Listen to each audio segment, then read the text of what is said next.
gitu loh. Kalian tahu begitu ada satu domba yang tersesat, no serigala tuh menyaplok tok. Sama haina-haina ini yang di bawah ini ya kan. Mati gitu loh. Halo Octavia. Ini Halo, kok ya, Islam Kristen Bang.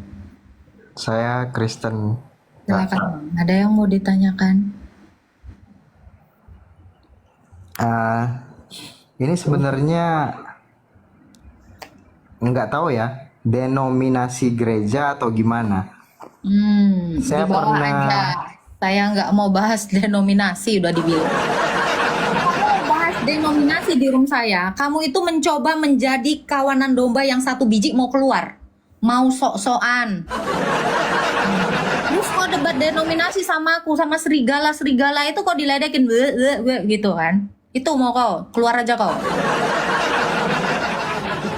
Terus kok denominasi artinya kok memang mau keluar. Jangan. Saya di sini live bukan bawa denominasi. Ingat, saya di sini live untuk menguatkan teman-teman Kristen. Ya. Jangan bawa denominasi. Nggak marah. Ini adalah ketegasan saya. Saya nggak punya kuasa, saya nggak punya hak marah sama siapapun. Oke? Saya kalau keras begini ini bukan artinya marah. Apakah keras sama dengan marah? Berarti itu besi marah dong kalau dia keras. Saya mau bilang, batu ini juga lagi marah karena keras. Bedakan marah dengan keras. Halo Johan. Halo, jodoh di tangan Halo. Tuhan. Halo. Ya, Islam Kristen. Halo. Iya, halo Bang. Islam atau Kristen Bang? Kristen, Bu. Ya, ada yang mau ditanyakan? Saya bingung mengenai silsilah Yesus itu, Bu. Kan Yesus kan lahir dari Roh Kudus. Kenapa dibilang anak Yusuf padahal secara logika kan Yusuf kan belum kawin. Di mana dikatakan kawin sama Maria waktu Yesus itu. itu lahir dari Roh Kudus? Kan Yesus kan belum itu waktu itu kan belum, maksudnya sudah mengandung baru ini. Orang-orang bilang anak Yusuf, padahal Yusuf bukan anaknya Yesus. Bagaimana pendapat kita tentang itu? Kita sering ditanya barang itu loh, Bu, Coba, jangan panjang dulu. dari- Coba. Yesus lahir dari Roh Kudus itu kamu maknai seperti apa? Coba tunjukin dulu ayatnya. Oh, ini baca satu ayat. Maksudnya terus gini loh, Bu. apa-apa. Saya bingung mengenali silsilah Yesus ini. Silsilah apanya? Yang Matius 1 kayak yang silsilah Yesus itu. Coba kita bukakan. Bukakan tolong Nah. Faslab. Yesus kan memperanakan Yesus kan, padahal itu kan Yesus tidak. memperanakan Yesus. Hah? Gimana, Pak? Yusuf. Coba kita buka dulu Halo? ya. Matius berapa? Tunggu, buka kitab dulu. Sampai Alkitab tuh yang bagus. Sabar ya. Yang benar.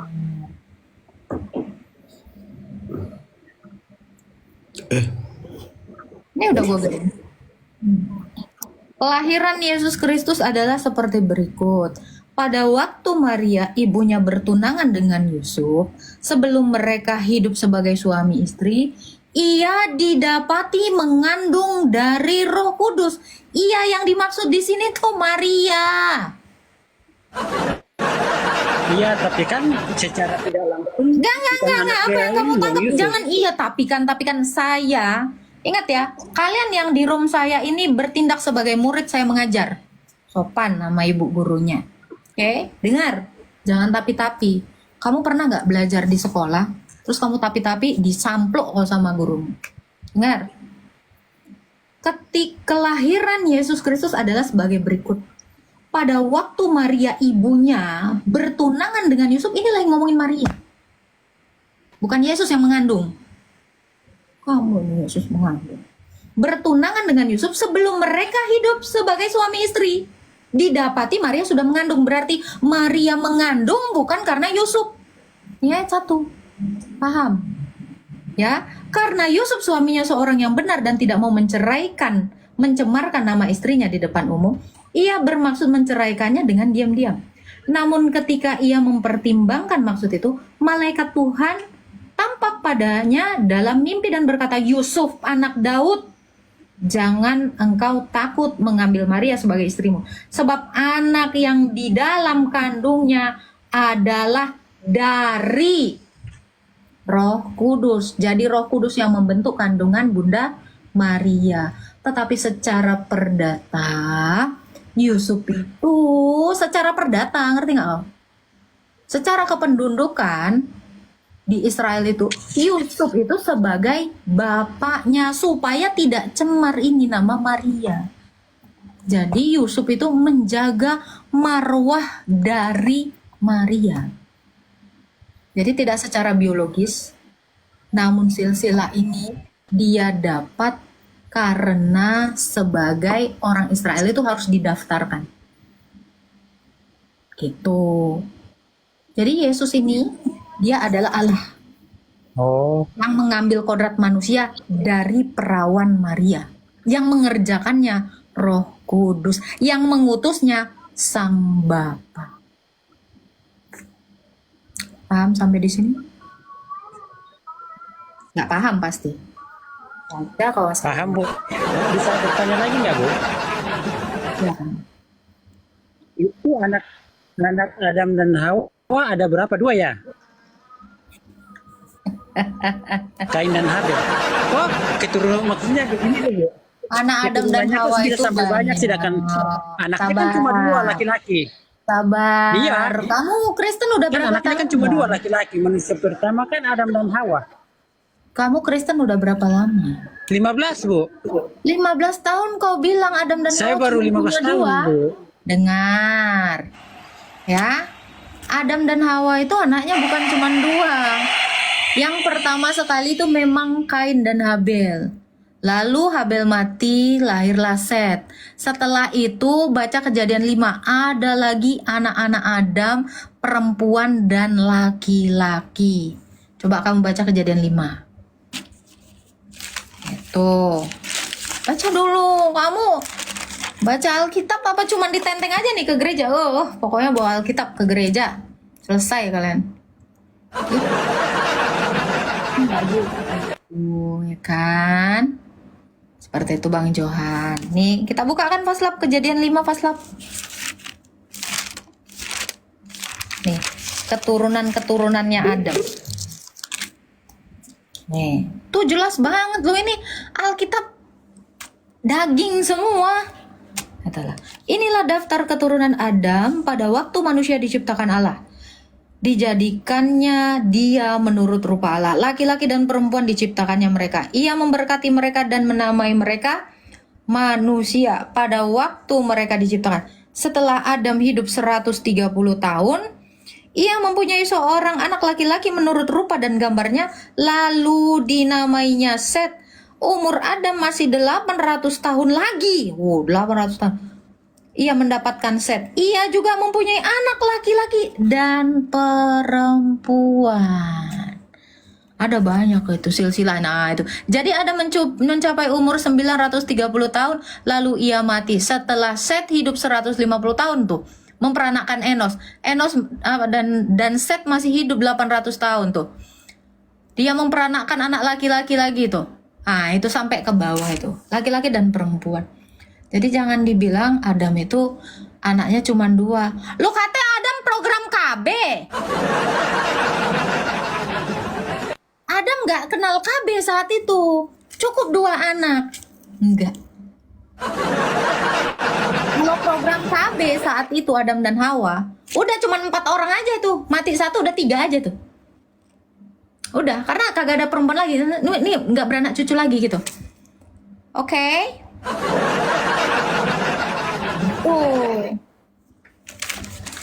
Itu ya, Nak Johan. Silakan Nak Johan, ada lagi yang mau ditanya? Disuruh perintah Allah kan gini, beranak cucu dan bertambah banyaklah dan penuhilah bumi. Tuhan kan nggak bilang gini, kalian itu harus melakukan program KB. Ya nggak ada. Disuruh penuhi bumi ini, suruh jadi banyak. Ada lagi Bang Johan, jodoh di tangan Tuhan emang kau. Jadi Kotimah, berak lu katanya. Ini kenapa nggak nama lu Husnul Khotimah dong? Biar langsung sakaratul maut.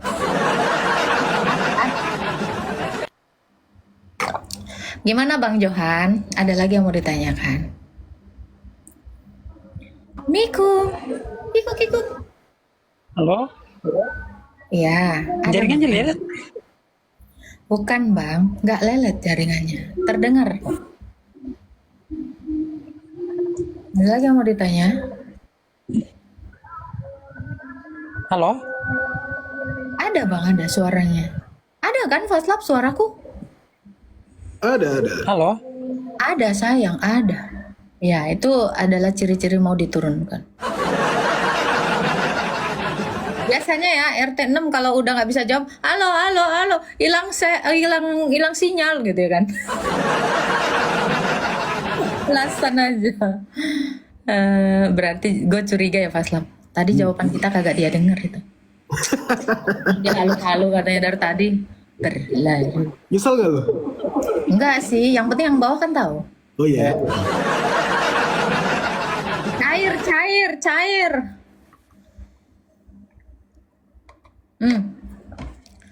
Ini ada artis ya, Jessica Mila. Halo Kak Jessica Mila. Selamat Kok lagi? Ya silakan. Agak lucu ya Kak namanya Kak. Maaf ya. Ya, dimaafin Bang, tapi ini kan belum lebaran Bang. Ya. Saya Katolik Kak. Agak tak. Ada yang mau ditanya? Ya, selfie. Saya mau nanya Kak, menurut iman Katolik untuk sisi perkawinan untuk jual agama demi cinta, adakah dosa yang diberikan dari kita Kak? Maksudnya dosa yang kita tanggung. Kalau menurut iman Katolik, karena Katolik kan percaya kepada magisterium. Kebetulan saya bukan Katolik. Coba kakak ke roomnya Katolik.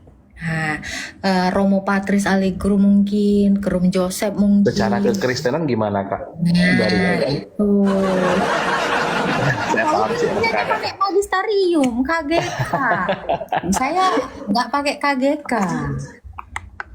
Gimana? Pertanyaannya apa? Kan ketawa Nur Alim sama si Blaise Migat.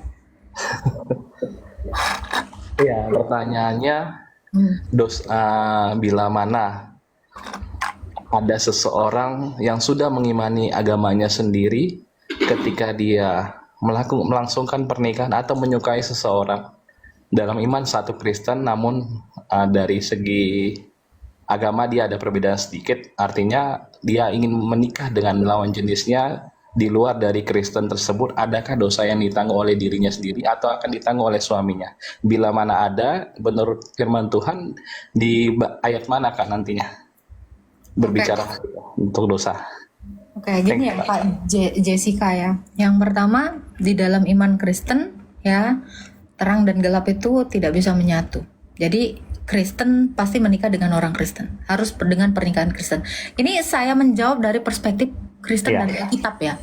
Saya tidak menjawab dari perspektif Katolik karena itu bukan kapasitasnya. Adakah dosa yang ditanggung menanggung gitu? Nah, tidak ada.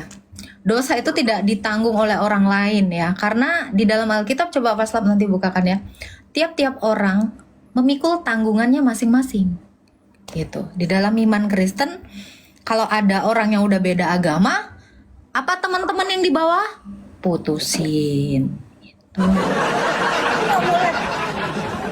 Di dalam iman Kristen itu nggak boleh nikah beda agama gitu. Itu yang pertama.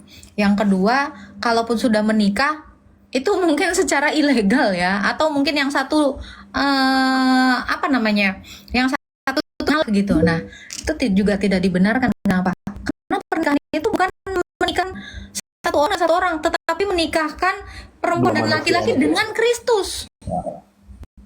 Nah, ini jadi setiap apapun yang kita lakukan itu berdasarkan Tuhan Yesus, karena demikianlah mereka demikianlah mereka tidak menjadi tidak lagi dua, melainkan satu daging. Kalau satu daging itu nggak bisa menyembah yang berbeda. gitu.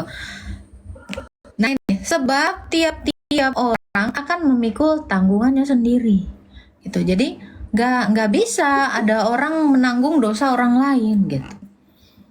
Seperti itu.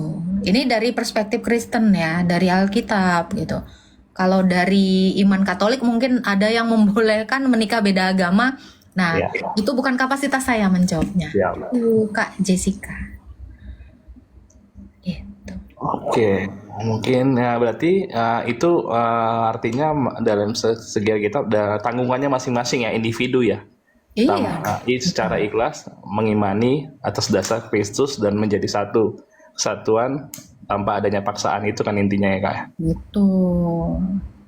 Gitu. Jadi kalau beda agama jangan, dan ini juga orang Kristen itu jangan pernah mau pindah agama. Maksudnya gini Kak, bukan Ke RT masalah lain ya. Islam ke Kristen ya Kak. Kadang kan Protestan ke Katolik dianggap beda Kak. Itu yang sering terjadi. Ini bukan Ini saya nggak ngerti lagi soalnya saya bukan Protestan dan Katolik juga gitu. Ini saya nggak sanggup menjawabnya kalau yang ini. Di luar Karena di mata kapasitas ya, Kak? saya Katolik, Protestan, Ortodoks ini semuanya adalah murid Tuhan Yesus. secara firman Tuhan iya benar. Ya, gitu. Cuma Jadi terkadang anggapan orang ataupun misalkan nih masalah restu kalau udah beda agama harus saling tarik menarik jatuhnya Kak. Itu apakah memang ini banyak kasus juga yang saya dengar gitu. Katolik banyak. sama Protestan aja itu suka gontok-gontokan gitu. iya itu Kak. Nah yang ini aku gimana tidak memecah ceritanya konflik beda? ya, Oh, sebenarnya. beda Tuhan. Iya, itu namanya. Itu yang sering terjadi dilemanya sih sebenarnya. Padahal satu Tuhan, satu baptisan, satu kasih. Nah itu urusan kalian lah, itu aku nggak ngurusin itu. Pula itu. Kak, aku paham sih Kak. Thank you Kak. Ya, Makasih ya. Tuhan memberkati. Tuhan memberkati. Bang Jessica. Shalom. Halo. Ya teman-teman, saya hanya bisa menjawab yang menjadi kapasitas saya gitu loh. Jadi saya nggak mau ikutan gitu masalah gereja per gereja gitu. Yang penting jangan jadi Islam katanya.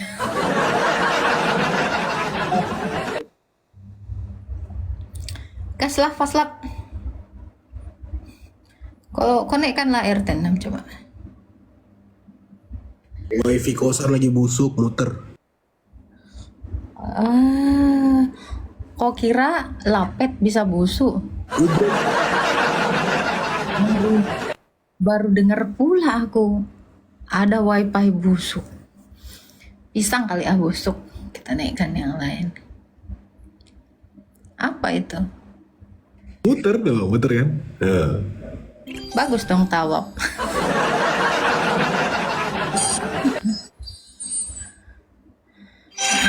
Jangan jadi pagan berlais. Nah itu. Halo Paul, Rian SM Pam. Assalamualaikum. Halo. Lagi di toilet ya. Kita naikkan lagi ya yang lain ya.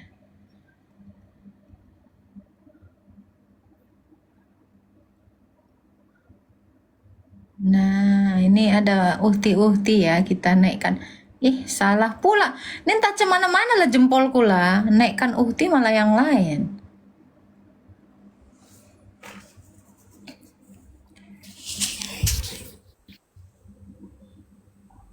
Loh kan bener kan? Salah yang ku naikkan. Ini entah cemana-mana ini loh. Aku naikkan tadi mbak-mbak berkerudung, tiba-tiba yang naik entah siapa. Itu loh ada Bless Me di bawah itu. Ada apa? Bless Me, dia kan udah ngerti bedain mana yang Islam atau yang Kristen gitu ya. Anak kita. Iya lo cepet banget berubahnya, tiba-tiba berubah. Pas ku pencet berubah. Mana lah uhti-uhti tadi tuh? Kayak menghilang dia dari peredaran. Udahlah yang mana aja lah. Halo, lo nggak ada?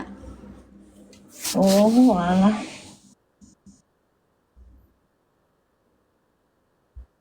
Tahu kan naikkan lah password. Nah, nih dia. Polo guys, Kak, toko apa nih namanya? toko anugerah ya, biar dia bisa live gitu loh.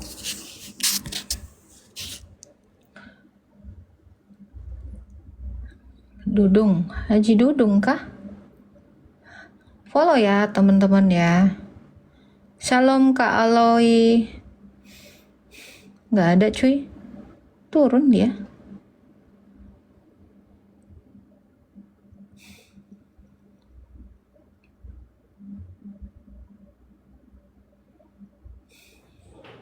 Halo, Manda Taris. Halo. Halo, Islam Kristen Bang. Jupri, halo. Assalamualaikum. Halo, Jupri. Ya, halo. Islam Kristen Bang. Islam. Ya, silakan Bang. Ada yang mau ditanyakan? Masih mau mandi dulu. Sebentar. Turun dulu. Kalau tahu mau mandi tuh ya ngapain ngirim permintaan coba. Aduh. Kok kira aku suka kali nungguin kau?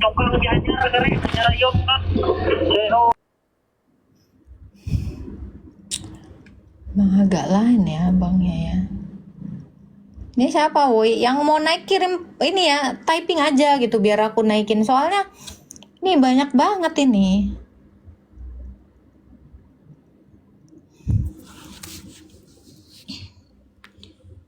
Nih ada Melody. Halo Kak Melody. Oh masih muter-muter ya. Assalamualaikum.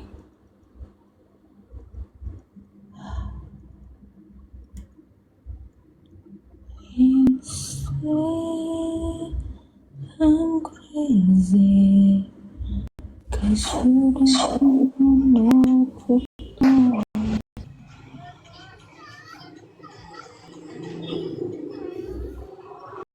Halo Susanto. Halo Susanto. Halo Kak Agnes.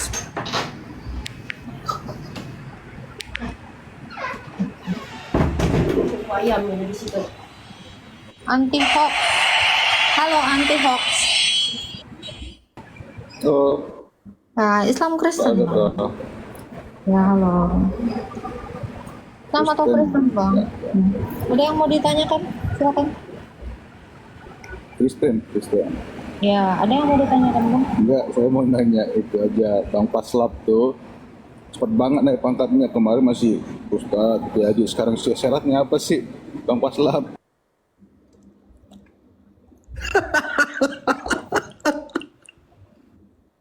Tahu aku borjong. Kalau pulang. Halo. Pak Raden. Assalamualaikum, Pak Raden.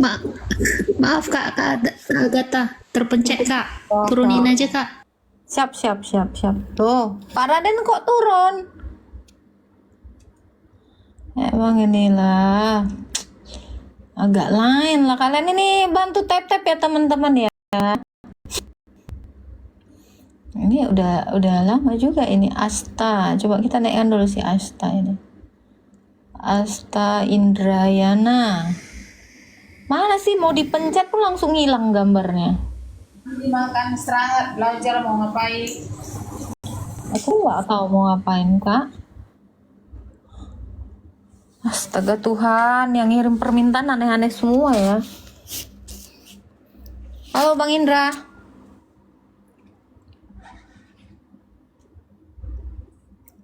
Halo.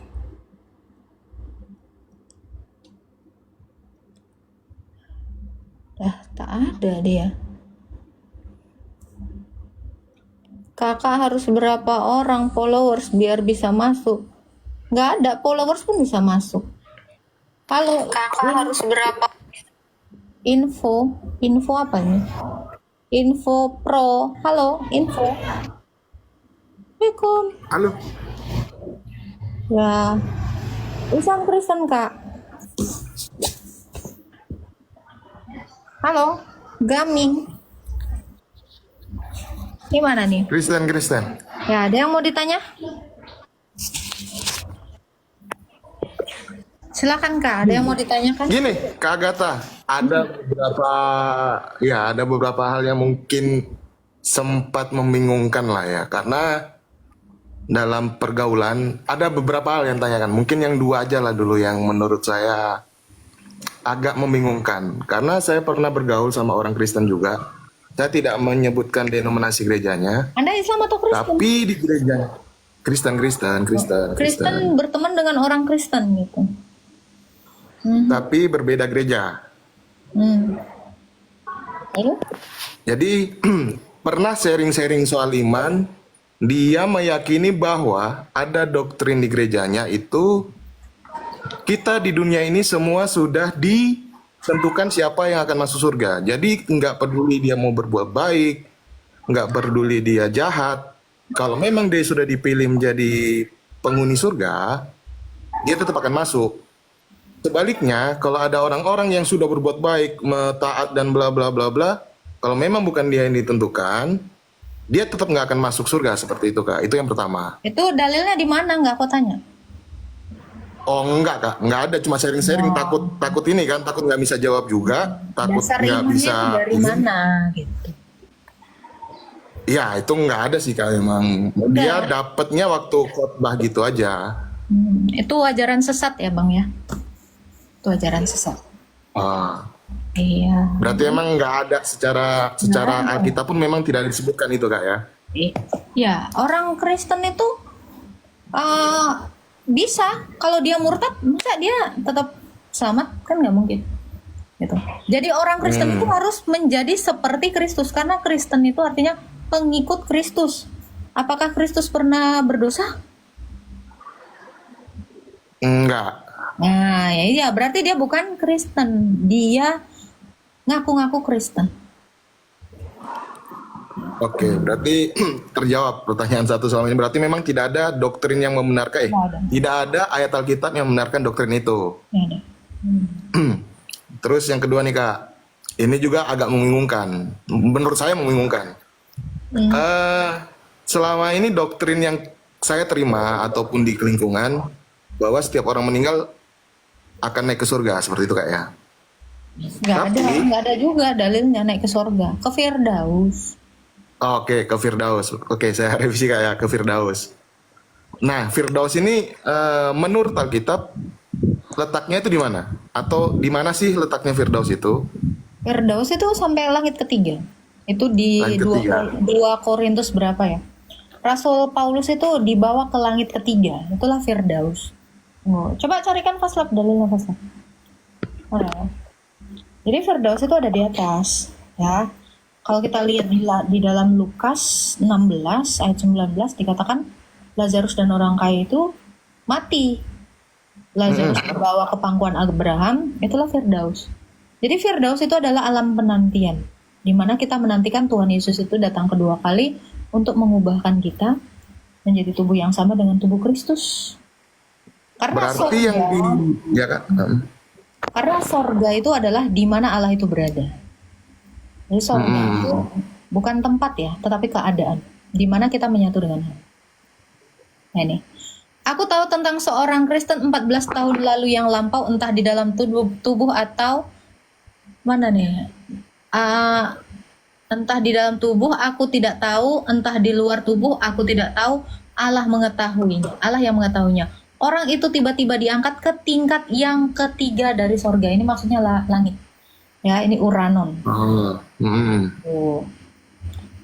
Nah, inilah yang dinamakan Firdaus. Nah, ini orang itu adalah Rasul Paulus sendiri. Ya, jadi dia menggunakan gaya bahasa orang ketiga gitu. Seolah-olah bukan dia, seolah-olah dia menjadi orang ketiga untuk menyatakan dia. Nah, ini. Paulus menerima penglihatan dan penyataan. Jadi Rasul Paulus itu diangkat atau Firdaus. Itu Uranon ya.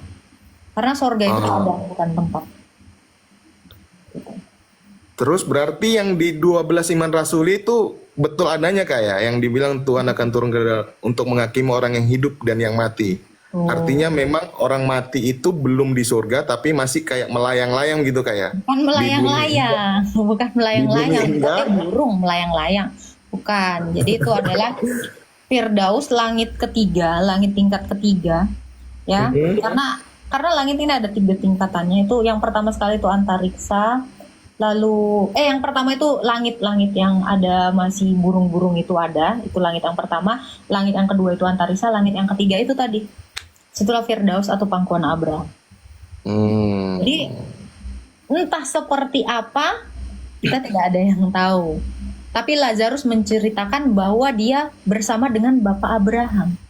Berarti orang ini bertemu dengan semua orang yang di perjanjian lama yang percaya Yesus dan yang menaikkan Tuhan Yesus.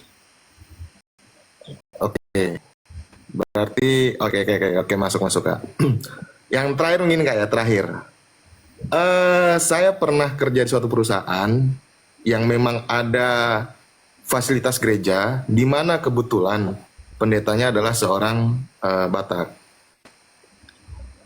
Saya agak kontra dengan salah satu khotbahnya waktu itu. Dia mengatakan bahwa ngapain kita setiap, kan ada adat Batak itu Kak, berapa tahun, setahun sekali dia ke makam keluarganya yang sudah meninggal, betul ya? Mungkin saya nggak tahu sih itu betul apa enggak, cuma dia menceritakan seperti itu. Dan mereka mendoakan bahwa kayak Tuhan berkatilah, misalnya ayahnya meninggal, Tuhan berkatilah bapak kami ini sudah jadi orang baik, terimalah dia di sisimu. Ngapain kita mendoakan orang seperti itu? Ini pernyataannya. Jadi enak sekali mereka yang selama hidup berbuat jahat, tiba-tiba setiap tahun kita datang ke makamnya untuk mendoakan dia agar masuk surga, agar diterima di surga. Jadi itu yang tidak dianjurkan oleh pendeta saat itu. Jadi alangkah baiknya berdoanya adalah, ya Tuhan, terima kasih sudah menghadirkan orang ini di bumi, dia sudah memberi contoh kami bla bla bla, semoga kami akan menjadi lebih baik dari orang yang telah meninggalkan kami. Itu bagaimana Kak pandangannya? Pandangan akan apa nih? Mungkin secara keagataan pribadi atau secara Alkitab atau bagaimana? Enggak, pandangan terhadap apa nih? Yang mendoakan orang ini tadi, orang yang sudah meninggal untuk didoakan agar diterima di sisinya, padahal selama hidupnya mungkin saja dia berbuat jahat atau apapun itu. Karena gini ya Bang ya, kalau kamu menggarami lautan kira-kira jadinya apa? Nggak guna. Ya, itu yang dilakukan orang tadi juga nggak guna. Jadi nggak mungkin kita itu mendoakan orang supaya dia masuk surga, itu nggak akan mungkin terjadi. Sama seperti kamu menggarami lautan, sia-sia. Tidak akan mungkin terjadi. Kalau seperti itu berlaku, untuk apa Tuhan Yesus datang ke dunia ini? Untuk Iya, apa Kak? nabi-nabi itu bernubuat? Untuk apa rasul-rasul itu sampai mengorbankan nyawanya demi memberitakan keselamatan melalui Tuhan Yesus? Kisah para Rasul 4 ayat 12 pas 8.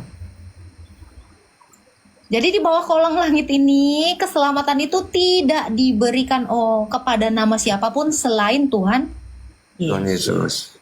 Iya. Kita gak akan mungkin ada yang selamat. Mau doa kau 2 hari 2 malam, bibir kau sampai jeding jontor 30 cm pun gak ngaruh. Oke. Dan keselamatan tidak ada di dalam siapapun juga. Di dalam orang-orang yang berdoa itu juga gak ada keselamatan di situ ya. Mana tadi? Selain di dalam Dia.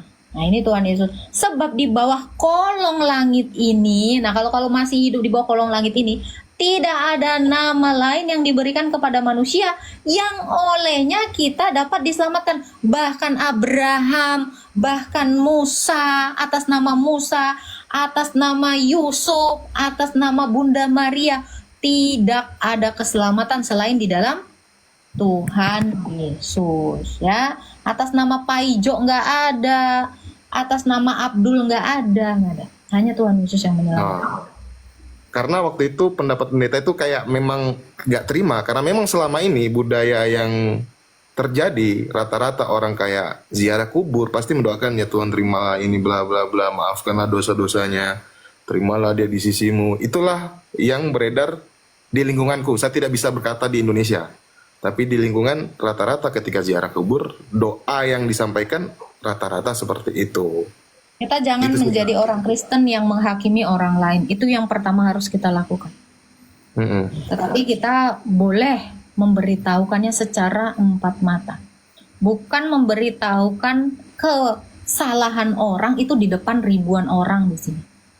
Walaupun Katolik namanya, tetapi jangan membawa suku atau gereja manapun. Itu tidak saya sarankan. Ya, mempermalukan orang itu bukan ciri khas orang Kristen.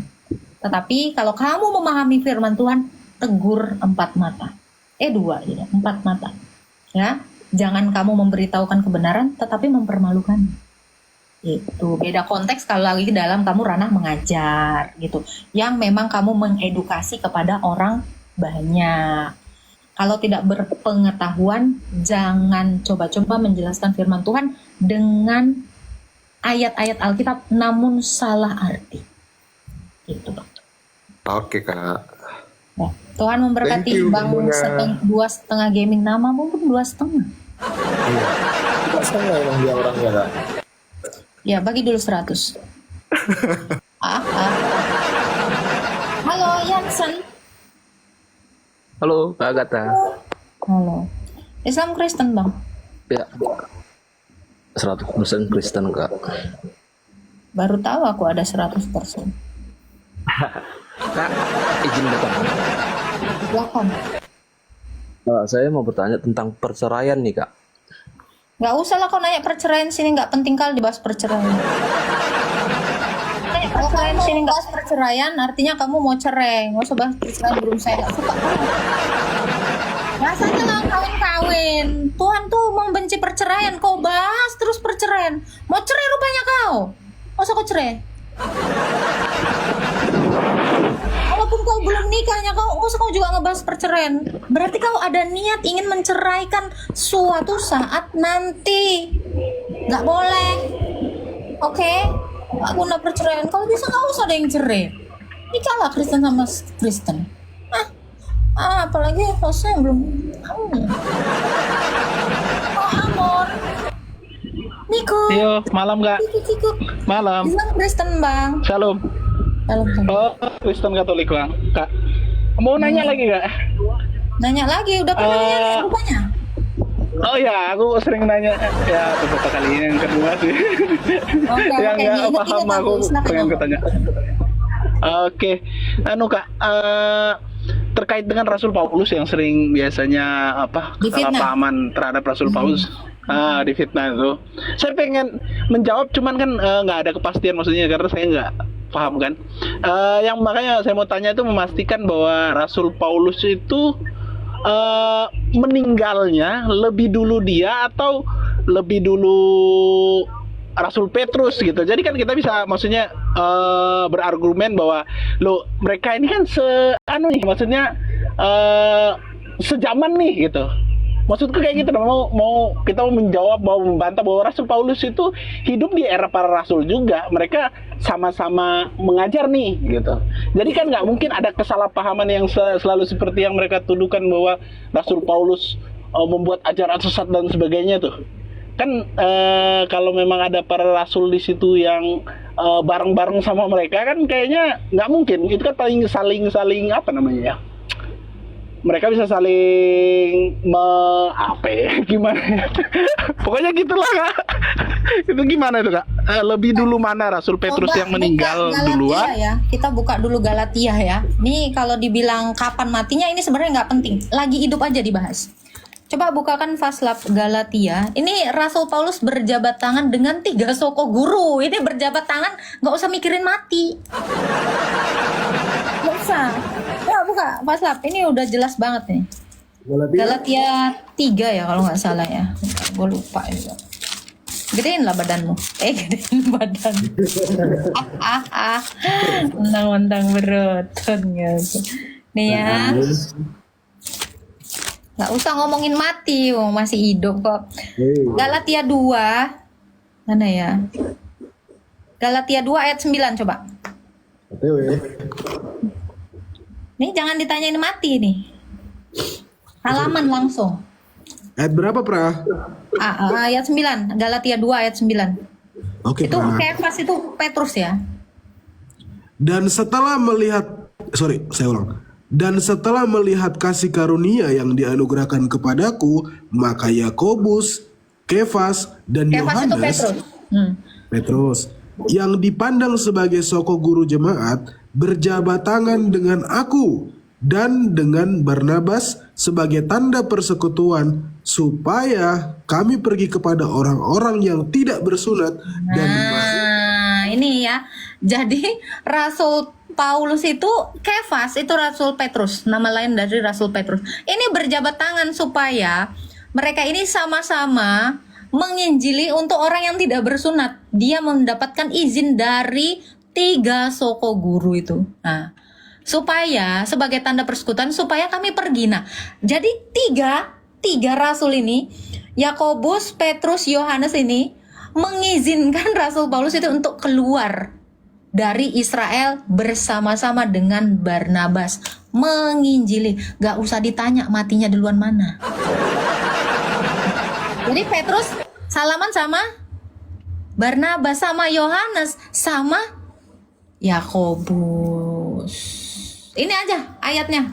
Gak usah banyak-banyak. Ada banyak sebenarnya. Oke, makasih Kak. Mantap Catat banget ya. Kak. Galatia 2:9. Jadi jangan dibilang lagi, ya. Bahkan ada di dalam Alkitab juga dikatakan Rasul Paulus ini dapat pengajaran itu dari para rasul. Aku bekerja lebih keras dibandingkan rasul lain, carikan paslap. Itu juga ada ayatnya. Ini artinya apa? Rasul Paulus itu mendapatkan pengajaran dari rasul lain. Itu. Jadi kalau ada yang bilang, duluan mana, duluan ini yang mati, nggak usah. Masih sehidup, sama-sama hidup. Ya, di kisah para rasul juga ada itu. Mereka itu melakukan konsili Yerusalem. Coba, gue bacain aja ya. ayatnya tampilin aja nggak apa? Tampilin.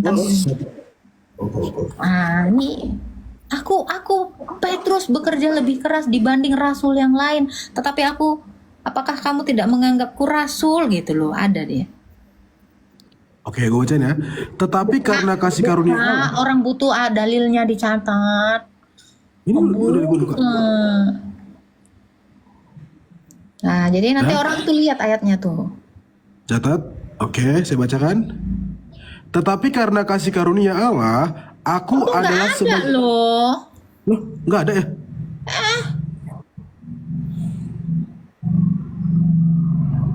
Kak Salom, Bang Yusuf. Udah ada? Itu. Oh, error. Nah, Oke. Tetapi karena kasih karunia Allah, aku adalah sebagaimana aku ada sekarang. Dan kasih karunia yang telah dianugerahkannya kepadaku tidak sia-sia. Sebaliknya, aku telah bekerja lebih keras daripada mereka semua. Tetapi bukannya aku, melainkan kasih karunia Allah yang menyertai aku. nah ini Rasul Paulus ini bekerja lebih keras. Ini kalau lihat di ayat berikutnya, yang sebelumnya ini di mana? Dalilnya di mana? Dalilnya. 1 Korintus 15. 1 Korintus 15 ayat 10. Nah, itu. Gue ulang, bacain aja. Ya. Tunjukin aja, tampilin aja semuanya. Sebab itu baik aku maupun mereka, demikianlah kami mengajar dan demikian kamu menjadi percaya. Nih. Coba dari ayat 1 ya. Dan sekarang saudara-saudara, aku mau mengingatkan kamu kepada Injil yang aku beritakan kepadamu dan yang kamu terima dan yang di dalamnya kamu teguh berdiri. Oleh Injil itu kamu diselamatkan, asal kamu teguh berpegang padanya seperti yang telah kuberitakan kepadamu, kecuali kalau kamu telah sia-sia saja menjadi percaya. Sebab yang sangat penting telah kusampaikan kepadamu, yaitu apa yang telah kuterima sendiri. Nah, ini Rasul Paulus mendapatkan pengajaran dari para rasul. Yang telah aku terima sendiri, ialah bahwa Kristus telah mati karena dosa-dosa kita. Sebab sesuai dengan kitab suci, bahwa ia telah dikuburkan dan bahwa ia telah dibangkitkan pada hari yang ketiga sesuai dengan kitab suci. Mana ini? Ia telah menampakkan diri. Nah, ini salah satu pengakuan iman rasul itu dari sini ya. bahwa ia telah menampakkan diri kepada Kefas, Petrus ya, dan kemudian kepada ke-12 muridnya. Pertama sekali dia menampakkan dirinya itu kepada Kefas tuh. Kemudian kepada 12 muridnya, sesudah itu ia menampakkan dirinya kepada lebih dari 500 saudara sekaligus. Kebanyakan dari mereka masih hidup sampai sekarang. Nah, banyak saksinya ya. Tetapi beberapa di antaranya telah meninggal. Selanjutnya ia menampakkan diri kepada Yakobus, kemudian kepada seluruh rasul, semua rasul, dan yang paling terakhir dari semuanya, ia menampakkan diri kepadaku. Rasul Paulus ini ketemu sama Yesus setelah mati. Tetapi karena kasih karunia Allah, aku adalah sebagaimana aku ada sekarang, dan kasih karunia yang dianugerahkannya kepadaku tidak sia-sia. Sebaliknya aku bekerja lebih keras daripada mereka semua. Tetapi bukannya aku, melainkan kasih karunia Allah yang menyertai aku. Sebab itu baik aku maupun mereka, para rasul, demikianlah kami mengajar, dan demikian kamu menjadi percaya. Nih, ketemu langsung, dikonfirmasi sama Rasul Paulus dan para rasul. Jadi kalau ada yang mengatakan, enggak sejaman Tuhan Yesus dengan Rasul Paulus, nampakkan diri nih. Ya, di dalam Kisah Para Rasul 9 juga itu jelas banget. Gitu. Kisah Para Rasul 9 itu yang menulisnya Rasul Lukas loh. Berarti Rasul Lukas mendapatkan konfirmasi. Rasul Paulus juga dikonfirmasi Rasul Lukas. Gitu Bang Amor. Oke, satu lagi kak. Terkait dengan yang tadi ada abangnya yang baru naik tadi, terkait sama yang meninggal tuh kak. Yang tadi disebutkan katanya meninggal, terus percuma apa enggak gitu, atau adil apa enggak gitu, terkait dengan yang udah meninggal didoakan. Itu maksudnya apa ya?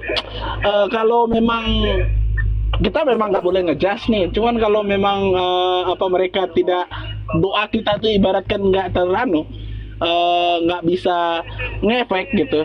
Tapi kan kalau gitu apa fungsi dari doa ini, maksudnya doa buat orang meninggal apa gitu ya, seperti bisa arwah itu apa fungsinya kalau gitu? Kan itu kan mohon pengampunan juga kan kak? Doa arwah itu nggak ada di dalam Alkitab. Itu satu yang harus kita tahu. Kenapa orang Kristen saling mendoakan? Untuk menguatkan mereka ketika mereka menuju tangga pendakian, ya. Ketika mereka mau berjalan ke Firdaus. Karena kan di dalam, coba nanti dibukakan Yohanes 14 ayat 13 ya. Segala perbuatan kita itu mengikuti. Tolong N50 di mute dulu. Saya mau menjelaskan. Oke. Jadi kalau doa misa arwah itu tidak ada sama sekali. Yang ada kita saling mendoakan, karena setiap orang yang di dalam Kristus itu semuanya tetap hidup walaupun sudah mati. Kita saling mendoakan untuk menguatkan mereka ketika mereka melewati itu penguasa-penguasa yang di udara. Nah, ini ada dalilnya ya. Sebab musuh kita adalah penguasa-penguasa di udara. Kita setelah mati itu penguasa-penguasa di udara itu tidak akan tenang. Kalau kita itu sampai kepada Tuhan Yesus Kristus gitu loh. Makanya mereka itu selalu menghambat ketika kita menuju kepada Firdaus. Makanya coba buka di dalam Lukas 16 ayat 19. Malaikat itu menuntun kita kepada Firdaus. Kan kita belum pernah ke sana. Jadi supaya kita sampai kepada Firdaus, ada malaikat kita. Malaikat yang memang diciptakan Tuhan Yesus untuk melayani manusia, itu untuk menuntun kita kepada Firdaus. Kan kita nggak tahu tempat Firdaus itu di mana. Nah itu. Nah saat itulah doa-doa kita menguatkan mereka ketika mereka mendaki sampai kepada Firdaus itu. Jadi kita saling menguatkan, saling mendoakan. Tetapi kita tidak bisa memindahkan yang dari sorga ke neraka, dari neraka ke sorga. Itu nggak bisa. Itu. Jadi saling mendoakan itu karena kita juga butuh penghiburan. Dan bahkan yang sudah selamat pun mendoakan kita. Kita saling mendoakan, bersama-sama berdoa. Gitu. Jadi nggak ada itu misa arwah itu, saya nggak tahu. Itu tidak ada diajarkan di dalam Alkitab juga. Nggak pernah juga diajarkan sama Rasul Paulus, rasul-rasul lainnya gitu. Jadi saya tidak menerima pengajaran itu, jadi saya tidak akan menjelaskan itu. Gitu Bang Amor. Kalau soal pengampunan setelah orang mati ini gimana ini Kak? Maksudnya orang ya udah Setelah meninggal. orang mati, maksudnya gimana? Maksudnya gini Kak, kita yang orang yang hidup gitu, kan doa mohon Pengampunan itu pengampunan waktu kita kepada hidup, orang. Bang. Pengampunan itu waktu kita hidup. Halo. Iya. Oke Kak. Oke. Paham. Ya, Kak. jadi kalau udah mati tuh gak ada lagi pengampunan. Gimana cara kita berdoa lagi minta pengampunan? Enggak, maksudnya yang hidupnya yang mendoakan yang mohon pengampunan Nggak kepada ada, saudara nggak yang meninggal bisa. gitu kira-kira. Nggak bisa, itu nggak bisa. Nggak bisa, Nggak ya, ada. ya. Jadi contoh kayak Rasul Yudas ya. Bukan Rasul Yudas ya. Yudas ini kan, nih saya mute dulu ya. Yudas ini kan dia menyesal. Terus dia bundir gitu. Gimana cara dia minta ampun orang dia udah ya kan? Jadi minta ampun itu waktu hidup. Jadi kalau tidak orangnya sendiri minta ampun, gimana caranya memintakan ampun kepada orang lain gitu kan? Tidak bisa gitu loh. Justru kalau kita masih hidup inilah baru ada pengampunan. Kalau nunggu mati ya udah, sekarang kalian suka-suka aja gitu kan? Orang mati bisa diampuni, nggak bisa seperti itu. Jadi pengampunan itu dilakukan ketika kita hidup. Kalau udah mati gimana caranya minta ampun? Memangnya masih ada badan kita lagi yang ngomong gitu? Aku minta ampun. Tiba-tiba Yunus 90 ya Faslap ya. Ini Kak, blukutuk. Terus ya, bluk di dalam air. Gitu. Jadi pengampunan itu hanya ketika kita hidup. Kalau udah mati nanti udah menyesal. Jadi dari sekarang percaya sama Tuhan Yesus. Kalau nanti suka banyak ya Faslap ya yang suka sok-sokan gitu kan. Kita lihat nanti di neraka. Udah nggak ada guna. Udah selesai hidup lo, udah kau tinggal terima aja itu. Jadi apakah gunanya Yesus itu mengutus rasul-rasul untuk memberitakan firman Tuhan supaya ada pengampunan, supaya ada pertobatan ketika hidup. Kalau gitu Tuhan Yesus saja nungguin aja kan semuanya mati, baru nanti dia turun ke dunia orang mati, orang-orang mati baru minta ampun. Kan nggak gitu. Gitu loh. Jadi kenapa Tuhan Yesus itu turun ke dunia orang mati? Itu untuk menggenapi janjinya. Dan kita yang lagi hidup ini, disinilah kita memiliki kesempatan untuk bertobat. Gitu loh. Lagi hidup bertobat, kalau udah mati udah nggak ada. Itu udah penghakiman dan penghukuman. Gak ada lagi ceritanya aku nyesal. Oh tengok ya, di Lukas 16 ini mengerikan ya. Lukas 16 ayat 19 ini. Lihat orang kaya itu. Bisa apa dia Faslap? Nyerah, dia nggak bisa apa-apa lah. Minta tolonglah aku, kepanasan suruh lah. Udah nggak ada. Ada jurang pemisah. Coba tunjukkan ayatnya. Nah ini nggak bisa lagi nih. Jadi dari sorga nggak bisa menyeberang ke neraka, dari neraka nggak bisa nyeberang ke sorga. Kata-kata Dalilnya ada nih. Jadi nggak ada itu. Doa-doa kita mindah-mindahin orang. Lukas 16 carilah di bawahnya. Udah. Nah, carilah ke bawah itu. Ada jurang pemisah yang nggak bisa dilewati. Ya. Ayat 26 kau lewat-lewat ke 26. Nah, selain daripada itu, di antara kami dan engkau terbentang jurang yang tak terseberangi. Berarti tak terseberangi, nggak bisa nyebrang.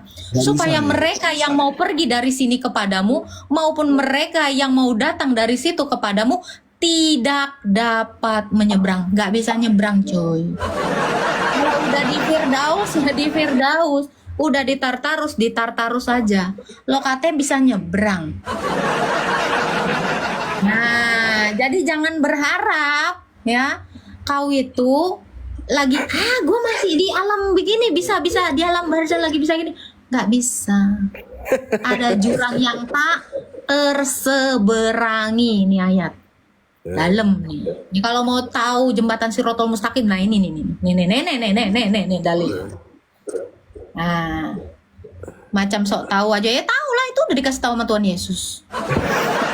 Kenapa kami tahu? Karena Karena Santo Lazarus Itu sudah dari sono. Emangnya situ udah pernah ke neraka? Emangnya situ udah pernah mati, bangkit dari kubur terus ngasih tahu kan ini alam kubur. Ini baru faktual, ini baru bukti. Loh, kalau orang agama kalian itu belum ada yang keluar dari kuburan, gak usah ngomongin alam barzah, gak usah ngomongin alam kuburan. Siapa yang udah keluar dari kuburan ngasih tahu dalamnya kuburan? Oke. Nih orangnya, Lazarus dan Tuhan Yesus. Situ nggak punya dasar ngomongin alam kubur. Emang situ udah keluar dari alam kubur? Agak ada. Ini baru dasar iman. Lolo pade jangan ngomongin alam kubur kalau belum pernah dari kuburan. Itu aja. Ada lagi Bang Amor, kayaknya udah ya, kita ganti personil ya. Makasih Kak, makasih banget. Tuhan memberkati. Makasih banget. Iya, salam. Salam. Gak bisa nyebrang ya, ingat tuh gak bisa nyebrang. Oh, pantas diistilahkan Itu di belakang. Alkitab yang ngomong, bukan saya. Makanya pantas diistilahkan di belah 7 karena artinya mustahil katanya. Yoi. Itu Coba dia. lu bayangin. Unta masuk lubang jarum. Nggak mungkin. Nah, makanya kan Rasul bilang itu apa? Kalau gitu nggak ada lah yang selamat, kata murid-murid Yesus kan. Apa yang mustahil bagi manusia tidak mustahil bagi Tuhan. Ini Yo, ini. Tuhan kita. Ini harus jelas. Jangan pakai rambut dong. Itu apa nih rambut diuntel-untel 7? Dikepang kali Halo 50 NI. Gue yakin namanya Sony. Sama. Gaya lu di 550-an. Halo Bang 50. Halo, selamat malam Mbak Agatha. Ya, selamat malam. Islam Kristen Bang. Kristen. Ada yang mau ditanyakan? Gak lengkap kali HKB. Sialang anggota nggak? Ada yang mau saya tanyain Mbak Agatha. Tapi yang pertama kalau melihat live-nya Mbak Agatha dengan Faslab memang tim yang hebat luar biasa sekali. Keluarkanlah pausmu. Biar ada beli bodreknya si Faslab. Persu banget. Silakan Bang, ada lagi mau aku tanyakan Bang? Yang perlu saya mau tanya itu Mbak Agatha sama Saudara Faslab tentang cobaan ini loh, Bang Faslab dengan Mbak Agatha, tentang cobaan ke diri kita gitu loh. Jadi sampai sekarang ini saya bingung sebenarnya. Cobaan ini sebenarnya datang dari Tuhan. Dagingmu sendiri. Dari dagingmu sendiri cobaan itu. Kan kamu yang merasakannya, tes. Yang mencobai itu ya dagingmu sendiri. Kamu mengizinkan untuk mencobai dosa. Tuhan itu tidak pernah mencobai. Tuhan itu menguji. Menguji. Tuhan itu tidak pernah mencobai, tapi tidak menguji. mencobai, tapi menguji. Lalu, ada ayatnya Faslab, kasih Faslab. Oh, ada ayatnya. Ya ada lah di sini, nggak bisa nggak ngomong nggak pakai ayat kan? Kira di sini ajaran kami, ajaran Rasul, bukan ajaran saya. Oke, ada. Ya ada loh, udah pasti ada, nggak mungkin nggak ada. Besarin guruna. Kau besarkanlah sendiri, tanganku mulai membeku. Takut salah mulu gue kalau ngegedein. Mantap. Lah. Error. Aduh, udah bisa. Nih. Set. Apabila seorang dicobai, janganlah ia berkata, percobaan ini datang dari Allah. Sebab Allah tidak dapat dicobai oleh yang jahat, dan ia dicobai oleh yang jahat. Dan ia sendiri tidak mencobai siapapun. tetapi tiap-tiap orang dicobai oleh keinginannya sendiri. keinginannya sendiri. Jadi yang mencobai dirimu itu dirimu sendiri. Kan yang nyobain kamu, yang ngerasain. Gitu ya. Oh ya iyalah. Aku mau nyobain berzina. Kan kau yang ngerasain, kau yang nyobain. Masa iya Tuhan yang nyobain kau? Tuhan itu menguji. Ya. Luar biasa, Mbak. Ya, luar biasa. Ada lagi yang mau ditanya? Ada lagi nih Mbak Agatha dengan Silakan, satu lagi. saudara Paslap. Tentang kalau kita kemalangan gitu loh. Apakah ini cobaan atau ujian dari Tuhan gitu? Kemalangan maksudnya apa nih? Malang di tengah jalan gitu? Ya jangan, Ada. kan? Nanti dilindes. Saudara kita kematian gitulah. Jadi yang perlu saya tanyakan itu, apakah ini cobaan, ujian atau bagaimana Mbak Agatha sama saudara? Saudaramu yang meninggal berarti dia sudah mengakhiri pertandingan hidupnya. Terus kamu, posisimu, apa yang mau ditanya? Orang yang meninggal terus kok kamu yang kemalangan sih? Kamu yang dicobai sih? Lah setiap manusia itu akan kembali menjadi debu dan tanah sampai nanti harinya dibangkitkan. Jadi orang mati itu adalah dampak dari keberdosaan manusia. Bukan Ada ayatnya, dicobai. Hah? Gimana? Ada ayatnya ternyata. Ya ada lah. Mazmur 34. Masih lagi. Kasih lah. Mantap juga nih Alkitab. Duh, ya bukan lagi lah, orang Allah sendiri kok yang ngomong. Nih, kemalangan orang benar banyak, tetapi Tuhan melepaskan dia dari semuanya itu, Pak. Tuh. Ia melindungi segala tulangnya, tidak satu pun yang patah. Kemalangan akan mematikan orang fasik, dan siapa yang membenci orang benar akan menanggung hukumannya. Jadi ini nih, kemalangan akan mematikan orang fasik. Tetapi kita yang mati di dalam Kristus, tadi saya katakan, itu adalah selesai dari pertandingan hidup. Nah, kita orang percaya itu tidak dikatakan apa? Kemalangan. Jangan dibilang malang dong. Jangan dibilang kemalangan. Itu malang itu hanya untuk orang fasik. Tetapi orang Kristen yang mati ya karena dia sudah selesai dalam pertandingan hidupnya. Coba Paslap, pertandingan hidup ini pun ada loh dalilnya. Ih, mana? Kalau ngomong ada selalu ayatnya. Aku pun bingung. Gitu Pak, jadi itu tidak dicobai, tapi orang mati itu karena dia memang sudah selesai dalam melakukan pertandingan hidupnya. Kita orang yang percaya bukan disebut malang. Justru kata Rasul Paulus adalah apa? Mati adalah keuntungan. Kok gua bilang mati kemalangan?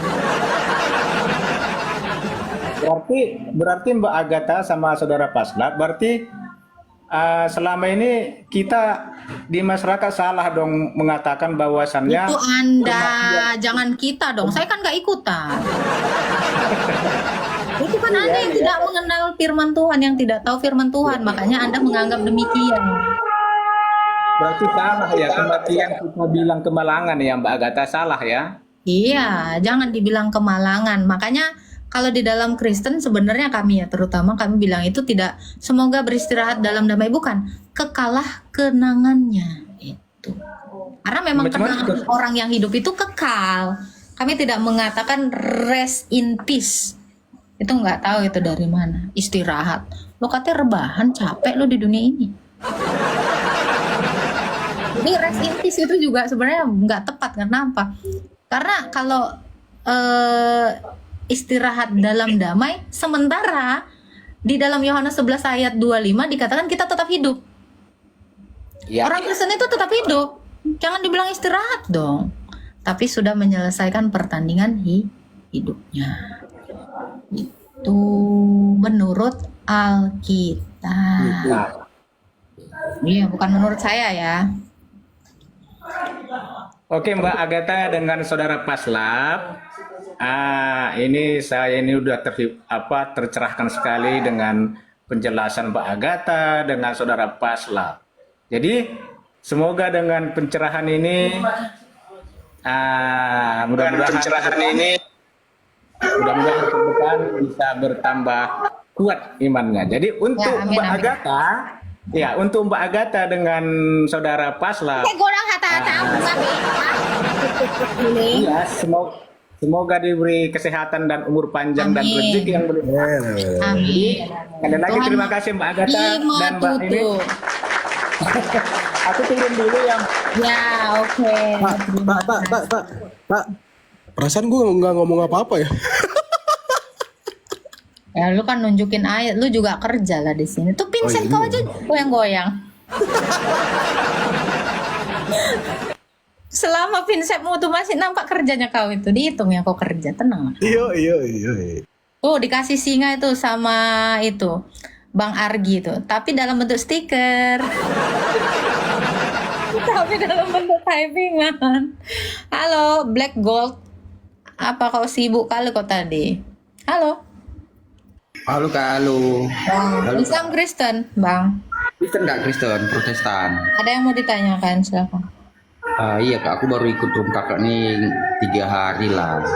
Dari mulai 3 hari yang lalu. Jadi aku sempat dengar kakak bilang ada yang bertanya itu kemarin perjanjian lama dan baru. Perjanjian lama tetap berlaku. Nah yang mau aku tanya itu Kak, kan ada beberapa nih dari perjanjian lama yang nggak diikuti lagi ya sekarang, seperti haram, sunat atau dan lain-lain gitu nah Kak. Itu kenapa bisa nggak berlaku gitu kalau perjanjian lama tetap masih kita pakai sampai saat ini? Siapa bilang kita nggak disunat? Kasih faslap. Orang Kristen disunat loh. Jadi kenapa banyak ini yang nggak bersunat Kak, kayak di kami di Aku tidak tahu kan kamu. Stop. Komit dulu. Jadi jangan bilang kok nggak disunat ya. Botol. Kabar. Buka ayatnya. Galatia. Pasti Galatia 5. Ya enggak? Kolosenya. Kolose apa Galatia? Bentar dulu. Kolose, faslap. Kolose? Jangan dibilang lah kita nggak sunat. 11. Kolose 2 ayat 11. Oke. Nah ini jangan buru-buru Pak disunat. Kita harus tahu dulu makna sunat itu apa. Pertama kita buka dulu, jangan itu faslap, jangan itu dulu. Kita buka dulu Kejadian 17. Apakah sunat itu? Jadi jangan dibilang orang Kristen nggak sunat ya. Pas ya. 17. Oh 17. Apa makna sunat? Sunat adalah tanda. Nih, coba Kejadian 17. Tuh, sunat sebagai tanda perjanjian Allah dengan Abraham. Jadi sunat itu adalah janji, tanda janji. Apa tanda janjinya? Ya, yang ayat 15 tentang istrimu Sarai, mana dia ya? Yang itu paslap. 10.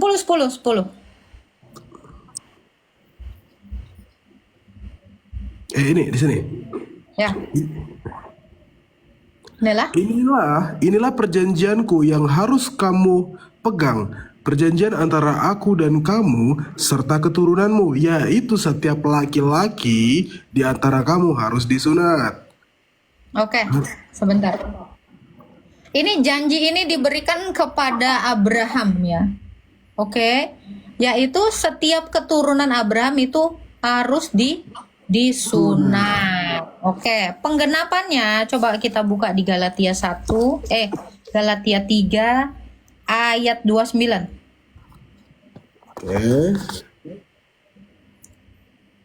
Nih.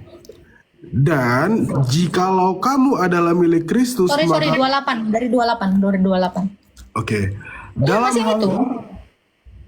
Dalam hal ini tidak ada lagi orang Yahudi atau orang Yunani, tidak ada hamba atau orang merdeka, tidak ada laki-laki atau perempuan, karena kamu semua adalah satu di dalam Kristus Yesus.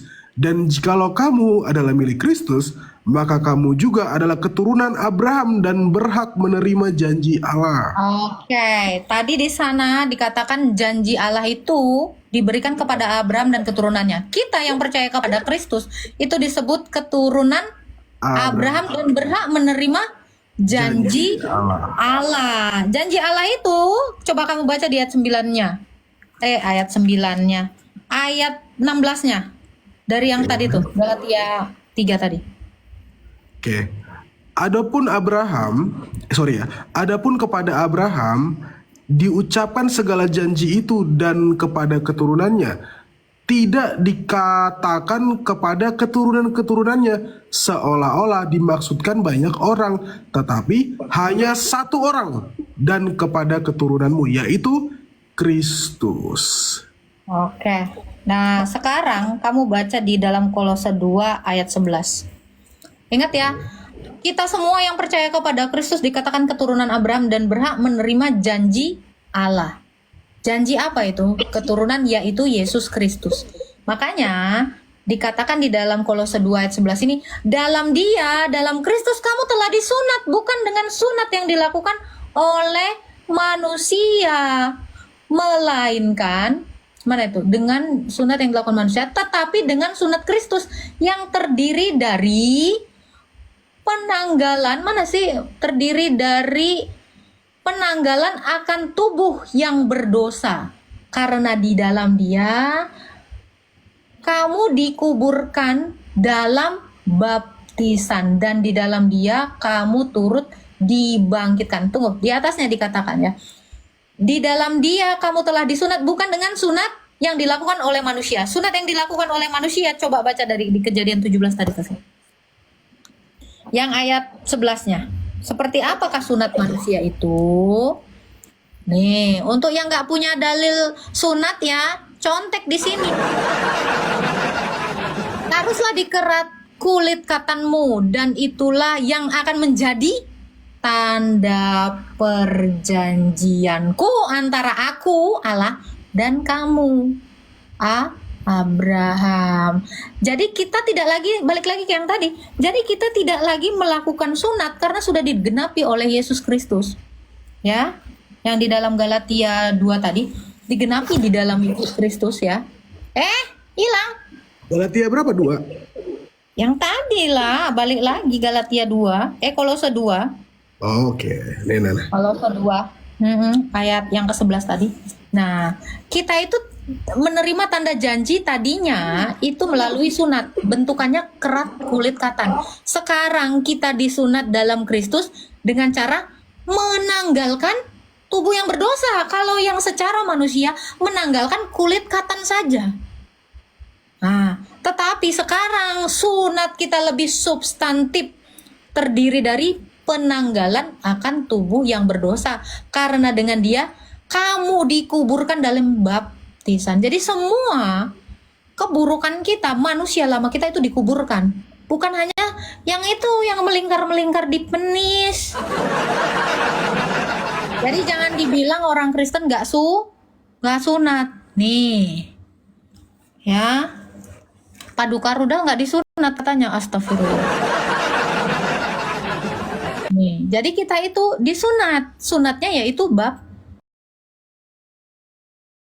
baptisan, keturunan. Ada lagi yang mau ditanya, Bang? Babi? Iya Kak, ada Kak. Soal baptisan tadi Kak. Jadi kan kalau kebetulan di Protestan di tempat saya di HKBP kan dari kecil itu ya Kak. Nah ada beberapa gereja di luar beberapa gereja yang baptisnya itu setelah dewasa ya Kak. Ada alasan itu karena waktu kecil itu ya belum layak dibaptis karena kita belum tahu apa-apa. Itu sebenarnya gimana itu Kak? Karena ada beberapa gereja yang berbeda akan hal itu gitu nah Kak. Oke, bukakan Kejadian 17, saya jawab pakai dalil ya. Bukakan Kejadian 17 ayat yang ke-12 yang tadi Faslap. Nah, baptisan itu adalah penggenapan dari sunat. Usia berapakah disunat menurut Alkitab? Buka Faslap. Ayat 12. Anak yang berumur 8 hari haruslah disunat. Karena tadi dalam kolose, sunat kita adalah baptisan. Jadi umur berapa kak anak-anak itu bisa disunat? 8 hari sudah bisa disunat. 8 hari sudah bisa baptis. Gitu. Dalam kondisi yang sehat ya. Jangan takut kau mati anak kau dibaptis. Umur 8 hari. Di dalam perut mamanya dia 9 bulan dia berenang dalam air. Mau apa kok? Tuhan Yesus itu lebih tahu. Gitu. Satu lagi boleh kak? Boleh. Soal ketritunggalan kak, aku nih nggak pernah dapat jawaban sih, asal bertanya ya ngambang selalu kan tritunggal Ini bentar bang, ini gue jawab dulu ya. Sunat cewek sama cowok atau cowok aja kak? Kasih dalilnya bentar ya. Ini botol, ini dibilang setiap anak laki-laki kok cewek disunat. Nggak punya penis. Coba, Paslap, dalil lagi nih yang ngomong. Nih, ayat yang ke-10. Baca. Kejadian 17 ayat 10. Yaitu setiap laki-laki di antara Dari awal. Inilah perjanjianku yang harus kamu pegang, perjanjian antara aku dan kamu serta keturunanmu, yaitu setiap laki-laki di antara kamu harus disunat. Laki-laki. Emangnya kan tadi dikatakan dikerat kulit katannya. Perempuan mana punya kulit katan selain Bang Entok? Bang, kok kira aku punya? Gak ada, Bang Entok baru punya. Punya nggak dia kulit katan? Nggak tahu. Oke, silakan Bang Black Gold. Ada lagi mau kutanya, Bang? Tapi muncul pertanyaan baru kak gara-gara kau lanjutkan yang tadi. Semua mau kau tanya, nanti si dunia ini mau kau tanya. tunggal kak. Jadi aku pernah kebetulan bapak mendiang bapak itu kan sintua di gereja ya, penatua. Jadi aku pernah bertanya, bapak itu mengasih contohnya yang paling simpel menurut dia. Tritunggal itu seperti SBY, presiden dulu gitu kan kak. Dia ketua Demokrat, dia juga presiden, dia juga kepala rumah tangga. Nah, jadi ngambang sama aku gitu Pak. Tritunggal ini sebenarnya 3, gimana sih gitu kak? Karena ini kan menjadi serangan-serangan untuk kita ini sebenarnya, untuk kami yang awam-awam di bawah ini jadi serangan ini. Gitu. Oke, itu yang dikatakan Bapak kau yang sintua itu, saya mohon maaf, itu pemahaman Sabelianisme, bidat. Jadi Allah itu seolah-olah ganti-ganti peran, kan gitu. Nanti di rumah dia jadi presiden, di rumah dia jadi bapak-bapak, di ranjang bininya dia jadi laki, gitu kan. Sabar. Allah kita itu tidak seperti demikian. Itu saya katakan pemahaman bidat. Ya, Tritunggal itu adalah satu Allah, yaitu Bapa. 1 Korintus 8 ayat 6. Yang dia memiliki firman dan roh. Firman itu adalah Yesus Kristus, anak tunggalnya. Roh Kudus itulah nafasnya. Ibarat saya, ini Bapa, suara saya atau pikiran saya itulah firman, Roh Kudus itu nafas saya. Saya 1 atau 3?